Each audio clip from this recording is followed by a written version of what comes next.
Hi everyone, it's Carol Ann. I'm the Queen of Scraps. I'm an independent Stampin' Up demonstrator in Cambridge, New Zealand. And I wanted to share with you one of the projects we made for World Card Making Day, which was yesterday, 4th of October, 2025.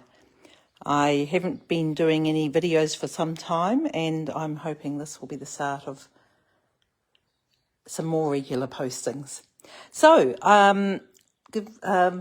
let me know if you're watching, but this will also be available, obviously, on Facebook once I've uploaded it after this, and there will be a link for the PDF. Here's my working PDF where you can see I've made some modifications, but it'll all be prettied up before you have it ready to download. So I made prototype one, and then this is the one I was working on yesterday. I've got still 2 or 3 note cards to decorate yet, but you can see with a tag on this that would make a lovely present, lovely hostess gift if you're going out for a meal for Christmas. Obviously I've used Christmas papers, but you can make them any theme you like, and our focus was on using scraps, which is something I love to do.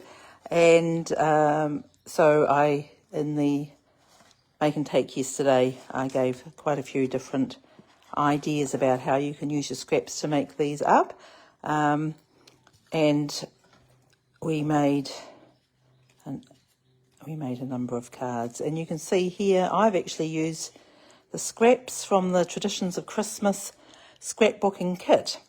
Oh, that one needs a sentiment yet. That's the other one to decorate. So I haven't decorated the inside. One of these I've stamped. One of them, yes, this one. And I think this is the stamp that was from the kit that they featured yesterday in the World Card Making Day event online that Stampin' Up organised. So you can see, we'll pop it in, there's just 3 by 3, although in inches, and if you make that in metric, it's around about, the box itself is about 9 by 9 by 4.5 centimetres. This is actually a design that I've modified slightly from a design that Poodles, who's a very well-known 3D project designer, made, and you can see that this would be great to put other things in, especially if you put a little bit of coordinating tissue paper in there. You could put in soaps, treats, jewellery, scarves. It's a bit too small for my socks, but that I like to give as gifts. But you can see it's as well as being used for the note cards, makes a great standalone gift on itself. So first of all, I'm going to show you how I cut up the cardstock to make these note cards. These note cards, I've used the double-sided cardstock. It's a little light for some projects like this one, but it's perfect for these kind of cards. You don't want too much bulk, otherwise it won't fit in the envelopes. And you also get the benefit of having the double-sided, so some of them I've used the lighter colour, some I've used the darker, and it's nice to have that variation. Obviously you don't have to use a whole sheet of 12 by 12 cardstock. You can just use your scraps, and I encourage you to use your 6 scraps. But it's also nice to be able to make a batch in a hurry if you're wanting to put this together as a gift set. So I'm going to show you how you can do that. I have got my score pal and scoreboard. I'll just bring it over.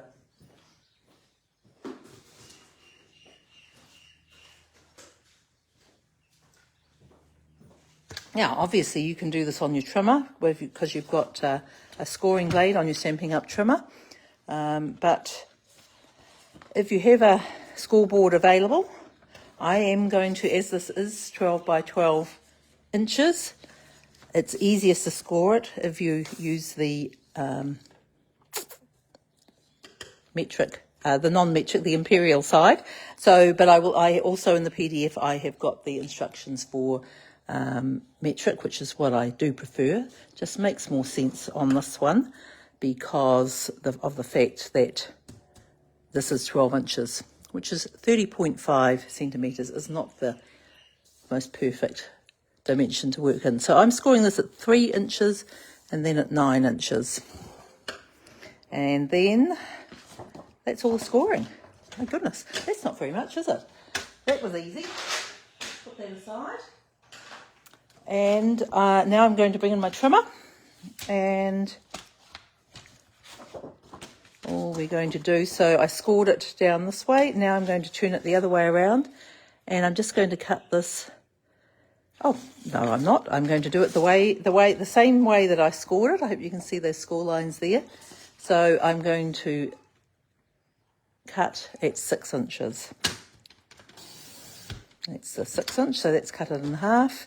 Now you could cut these both together for super quickness. Hold them both together, and I'm going to cut that at, let's just get that lined up.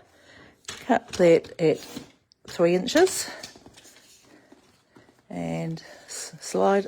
Oh, I'm having a little breathe, Carol Ann. This is my day for breathing and catching up after some very busy times. But I'm just going to cut that again at 3, slide it over and cut one more time at 3 inches. Remember to look at the lines down here, which help keep everything square, as well as making it butt up into this edge up here. Means you're getting 90-degree cuts all the time.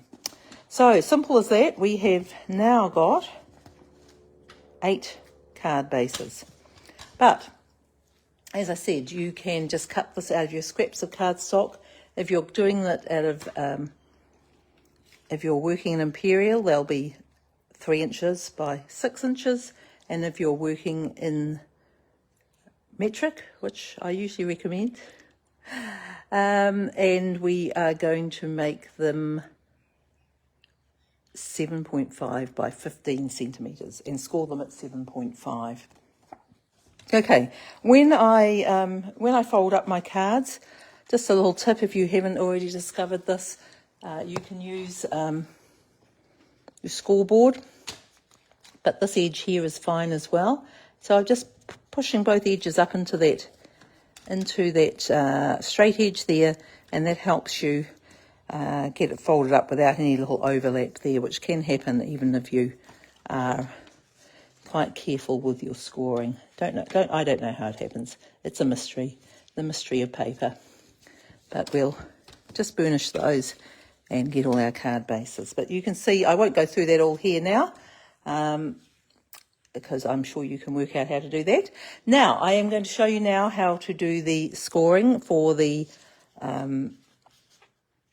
box itself.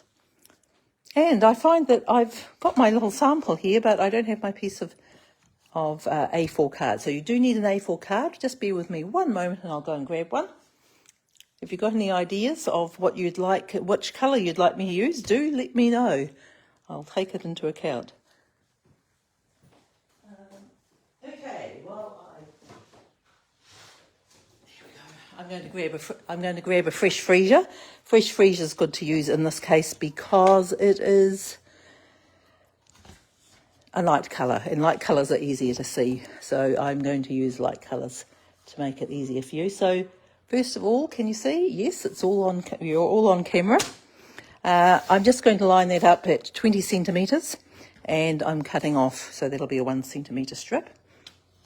And then we turn it round the other way, and we're lining it up at 28 centimetres, and we're cutting that. So that's the size that we are going to be using for the box. As I say, all the measurements are in the PDF, so you don't need to worry about writing them down. Now I'm going to be scoring. So we're keeping it in here in the the landscape orientation.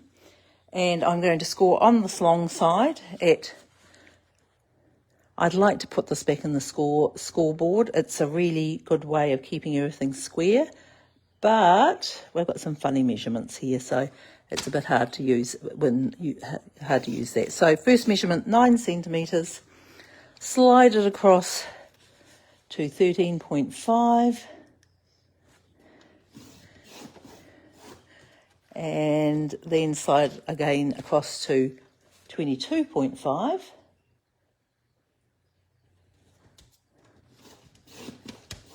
And one more score is at 27.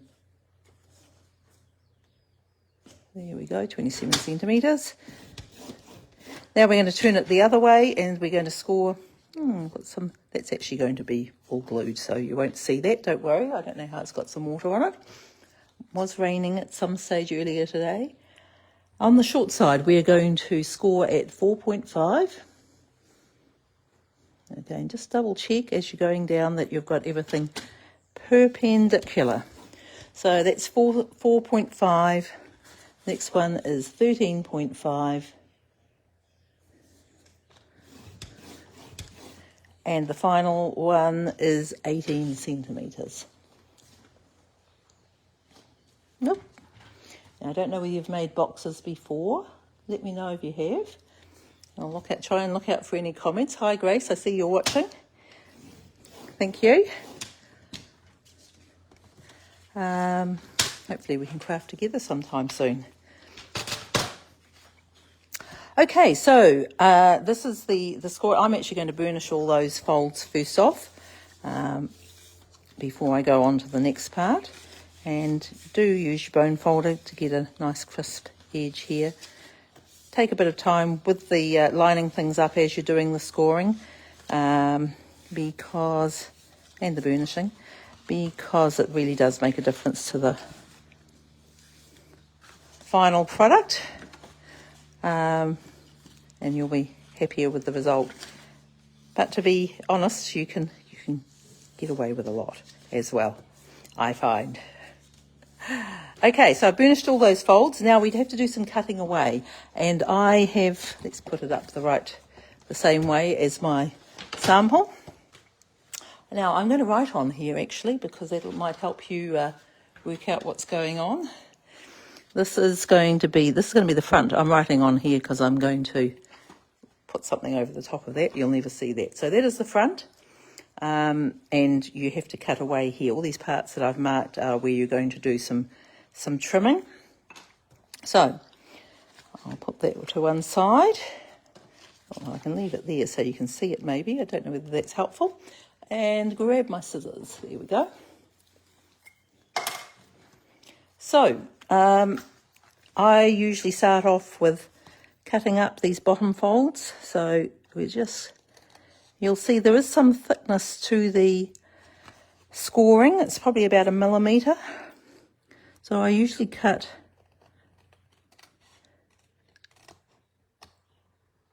on this one. I've cut on the outside of the line. On this one I've cut on the inside of the line, I guess, because this is what I call a tab and this is what I call a flap. The flap needs to have straight edges, and this one, the tab, needs a bit of tapering to help it fit together. You can see here I've done these little diagonal lines. So first of all, do the cutting. Again, cut all the way up to that first fold, first score line, and then we're just going to cut up to there. This one we can do a little cutaway there. Do need to cut it right out. Am I on camera? Just a few things to look at, and I haven't done one of these videos for a while, so just be a little patient with me. You can always fast forward if you're watching on YouTube. Okay, and then a little tab away here. This just helps it helps it fold up nicely.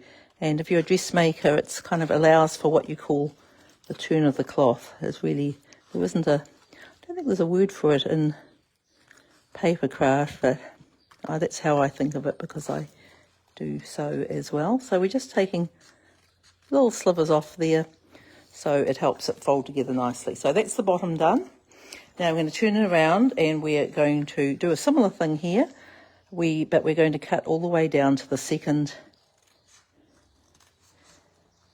score line. So you can see this score line here, and then this is the second score line. And again, we're going to go down to there, do a little cut off there, then cut all these ones straight down.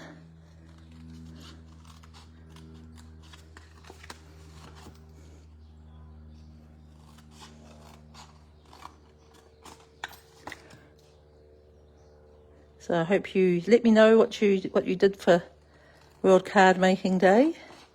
If you did something, I do recommend that if you have done something, that you post a card.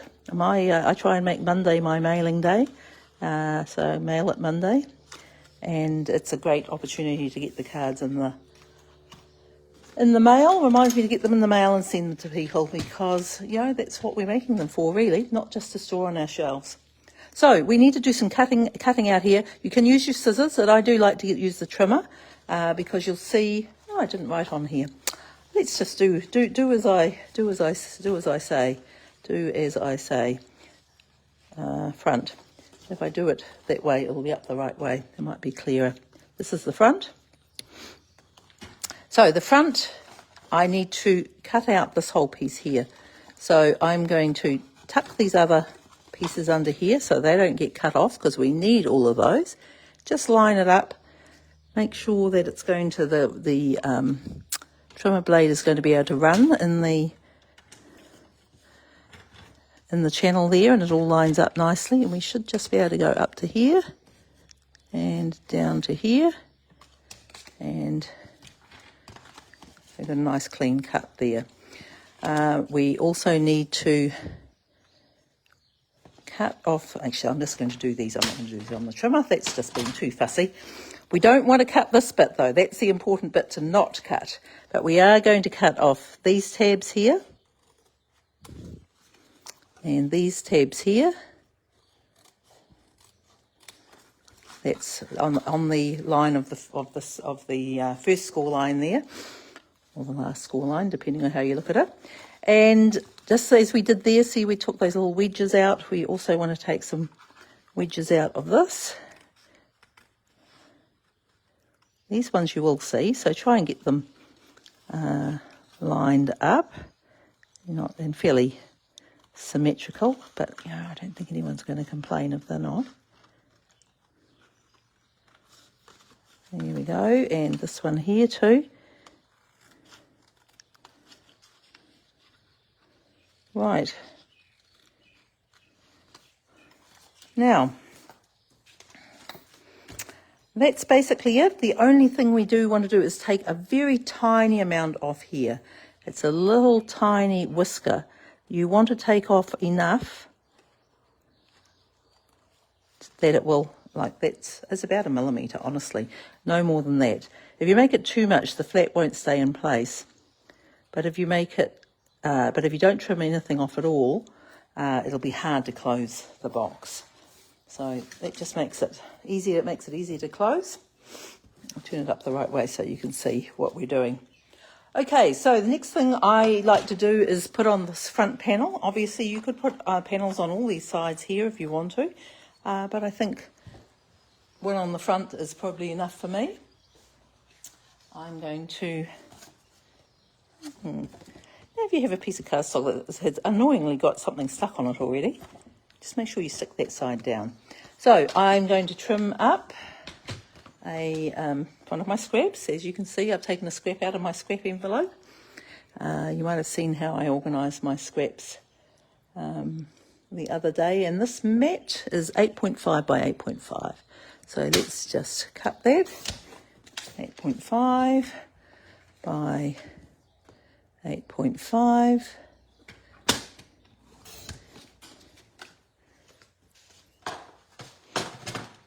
And that's just going to fit on nicely on there. I also need my piece of DSP, which I think is hiding over here somewhere. Hopefully that looks like it's not the right size. One moment while I find the one that's the right size. Okey-doke. I'll have to do this one over here. So you can see I'm using up my scraps from a couple of years ago. This is a very pretty flight of fancy, I think it might have been called. Oh, I'm cutting off the camera here. That's not very helpful, is it? I think the this is 8 by 8. Let's make sure we don't chop those birds in half. If I cut it at 8, am I going to chop that bird in half? Yes, I will. You know, I'm going to just line this up a little bit more because I can, and I can always find a way to use these scraps. 8 by 8. We will have to chop one bird, but we'll get those other ones in the frame. Aren't they sweet? And there we go. I do have some kits put together using this, using some of my scraps, and I've decided, left over from World Card Making Day, so I've decided to offer those as a kit that I can post out to you, and then you'll be able to follow along with these directions so you can create it yourself, and that will ship to anyone in New Zealand who orders with me in the next 5 days. If you place an order over $50 in my online store, I will send you a kit that contains everything you need to make this lovely little box and the cards. So, and obviously if you have any questions about putting this together, just get back to me. Very happy to help. And if you're in the Cambridge, Waikato area, you could always come to a class. I will be doing a class that for Christmas gift wrapping, which will include some boxes and pouches. You can use whichever adhesive you prefer, but I'm using tear and tape on this. You can always, with tear and tape, assemble your box to kind of this point, and put on tear and tape on the other bits, and then you can store it flat until you're ready to give it as a gift. So easier to store when they are flat. But I'll use glue. I'm going to use glue as well. I'll show you how you can use your glue. The way I always like to have any cut edges at the back, not at the front. So that's why the tab is here, and the tab is on this side, and so you've got the cut edge here. It's not that, wouldn't be that nice if it was facing to the front. I think it gives a nice softer finished look. So I could do the same thing at the bottom of the card, and the way I do that is I fold in the back flap first, and that means you're going to have a nice clean base of your card. You're not going to see these flaps. Breathe, Carol Ann, remember to breathe. It's always more difficult when you try to show something. Okay, so I'm putting that back flap down first. I'm going to put some glue on these tabs, and fold those down, and some glue on here. And just as you're bringing it down, remember, because you're using the glue, you have a little bit of wiggle room, but just make sure it's all sitting square. Then put it down on a firm surface, and you can use your bone folder just to reach inside and just push down in all the corners, make sure it's well stuck down there. So you get a nice clean finish on the inside there, and then you'll be able to close it up. Sometimes you have to do a little bit more adjustment. I think I might need to take a tiny bit more off this bit here. And you know, I forgot to tell you to do this because, as I say, I haven't done this for a while. Fortunately, it's something that we can fix without too much problem. There we go. Nothing that a little trimming won't fix. Nope. Get in there. No, we're still having problems with this, but might need a, there we go. So what I forgot to do was do the little tab. So it's a really good idea.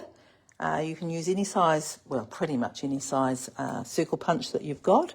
I just had this old style 3/4 inch one, and it's better to do this before you assemble it, but it's certainly possible to do it here. So this just makes it easy to open the box. You just want to pop it in there. So you are going through 2 layers of cardstock and 1 of DSP, but with a circle, it's a simple shape, and you shouldn't have any trouble punching that out. And it just makes the little finger pull, so it's easier to get your finger in there. Okay, so we're going to be able to pop these cards. Will just fit nicely in here, as you can see. And decorating the cards, I've given the dimensions for that. You'll see from my samples here, some of them I've just put a square of pattern paper. Some I've done a mat. I don't know whether I've actually pieced any of these, but you can definitely piece them. And that's another way of using up your scraps, because that's what we're about here, using up the scraps. So I was just going to show you, if you want to hold on for one more minute, I'll show you one more idea for doing your card front. Card front, here we go. I have a couple of pieces here. So I've got some little scraps which are super pretty, but not big enough for a whole card front. So even on something this small. So I'm just going to line that up there. No, not up there. I'm going to line it up here. Well, this has got the 0 in the middle, just so I'm making sure this is square here. This is just a guideline so I know where the middle point is. And I'm going to stick this little scrap down. Very, very pretty. Oh, goodness me, Carol Ann, how did that even happen? Anyway, I'm just going to stick that down there, using those guidelines up the top there to help me get it straight on there. I've made the card just as a base. You could use any scrap here because we're going to cover it all up. Let me work out what I'm going to do to wipe this up without making a mess. Hold on one moment. I'll just see if I can just clean it up with my chamois. There we go. Haven't had that particular problem happen before when I'm... So then I'm just going to use the other side of this paper. Ooh, those little birds at the top there are quite cute. I might be able to use them. So I'll use this end where they've all been chopped in half. Don't really like to see half birds, although I do sometimes have to put up with that because I do have a cat. Sorry to say if that's too graphic. And it's spring. So I'm going to stick this down. You'll see it is actually a little bit, the piece of card I've got here is a bit smaller than, I'm just going to cut that off fairly roughly because I'm going to be trimming this down to size in a minute. That's just the way I've used a scrap of cardstock. I've used a scrap of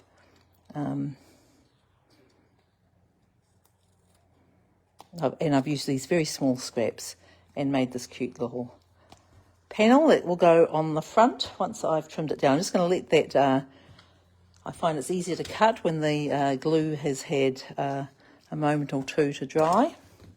And, yep, I do have some more of my pattern paper here. I could use this one of my scraps. I mean, not pattern paper, I'm talking about scraps. And what I found with some of my scraps, you'll see on these, if you'd look closely at these ones, some of them weren't quite the required size that I recommend. I recommend that you use DSP that is 6.5 by 6.5 if you're matting it, or 7 by 7. And some of them were 6.8 by 6.8. So I just made them that size and cut the mat to suit. So that, I think this one is going to be, what size have we made this? Yeah, this is 6.5. So we're going to put it on a 7 by 7 centimetre mat. As I said, you don't have to mat all of these, but it does give it a nice finish. And because I was using up all my scraps, I am going to, let's just, making this look much harder than it actually is. Let's see if I can cut this down here. Just cut that little bit off. No, I might have to use my scissors. Sometimes when they're just little fine bits like this, it's easier to use the scissors. Or sometimes I take it over to my guillotine because it's better for doing the little wafer thin pieces. So we're just trimming that down so it's the same size as the scrap underneath. There we go. And I'm going to just mount it onto this mat here. And when I'm trying to use up my scraps, as I am here, I often will go into my ribbon, find some scraps of ribbon. I've got a little piece that I've already cut for something and then didn't use. So I will try and use up scraps like this as well. Oh, am I going to cover those birds up? Oh no, I don't want to cover up the birds. They're so pretty. What have I got? Well, one bird has to be sacrificed, clearly. So I'm just going to do a little ribbon tab here with the scrap.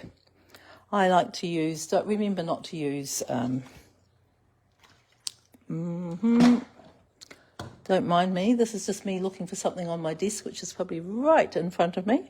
I know I've had it because I'm looking for my tear and tape. There it is. It's getting hidden. Oh, don't do this. Try this one. Don't try this one at home. Okay, sometimes we get into a bit of a mess, don't we? I'm just going to put a bit of tape down here to attach my, I don't want to cover up that pretty bird, if I can possibly help it. Maybe should have put something slightly smaller on here. But I'm just going to put a little tab on like that, and then I'm just going to pop my little happy birthday on top of that, and I'm going to use dimensionals. Now you can use